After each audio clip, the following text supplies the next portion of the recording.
ലക്ഷ്യമിട്ട് വരുന്ന ബോംബ് ഭീഷണികളിൽ ഉഴയുകയാണ് പോലീസും മറ്റ് സംവിധാനങ്ങളും. ഭീഷണിക്ക് പിറകിൽ ഒരു 12 വയസ്സുകാരനാണെന്ന് വ്യക്തമായിട്ടുണ്ട്. പക്ഷേ തുടർച്ചയായി 3 ദിവസം വന്ന ഭീഷണി സന്ദേശം സ്കൂളുകളുടെ പ്രവർത്തനം സമ്പൂർണ്ണമായും തടസ്സപ്പെടുത്തി.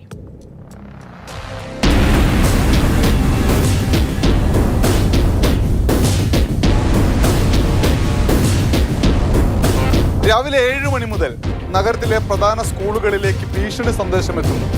അതിന് പിന്നാലെ സ്കൂളുകൾ പോലീസിനെയും ഫയർഫോഴ്സിനെയും വിവരമറിയിക്കുന്നു. പിന്നാലെ പോലീസും ഡോഗ് സ്ക്വാഡും ഫയർഫോഴ്സും എല്ലാം എത്തുന്നു. ജോലിക്കിറങ്ങിയ രക്ഷിതാക്കൾ പേടിച്ച് വിറച്ച് സ്കൂളുകളിലേക്ക് ഓടുന്നു. കഴിഞ്ഞ 3 ദിവസം ഡൽഹി നഗരത്തിലെ അവസ്ഥ ഇതായിരുന്നു. എന്നാൽ എല്ലാം വ്യാജ ബോംബ് ഭീഷണികളായിരുന്നു. ദ്വാരക, വസന്ത് കുഞ്ച്, പശ്ചിം വിഹാർ തുടങ്ങി പല മേഖലകളിലെ സ്കൂളുകളിലാണ് ഭീഷണി സന്ദേശം എത്തിയത്.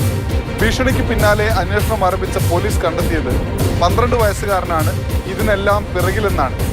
പ്രായപൂർത്തിയാകാത്തതിനാൽ കുട്ടിയുടെ വിശദാംശങ്ങൾ പോലീസ് പുറത്തുവിട്ടിട്ടില്ല. ഒരു രസത്തിന് വേണ്ടിയാണ് ഇങ്ങനെ ചെയ്തത് എന്ന് കുട്ടി മൊഴിയും നൽകി. കഴിഞ്ഞ ജനുവരി മാസം നിരവധി സ്കൂളുകളിലേക്ക് ഇമെയിൽ വഴി സമാന സന്ദേശം അയച്ചതും ഒരു 12 വയസ്സുകാരനായിരുന്നു. പരീക്ഷ മാറ്റിവെക്കാൻ വേണ്ടിയായിരുന്നു ആ കുട്ടി കുറ്റകൃത്യം ചെയ്തത്.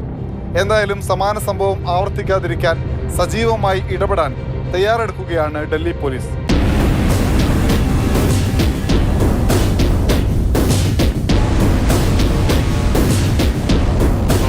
മാതൃഭൂമി ന്യൂസ്, ഡൽഹി.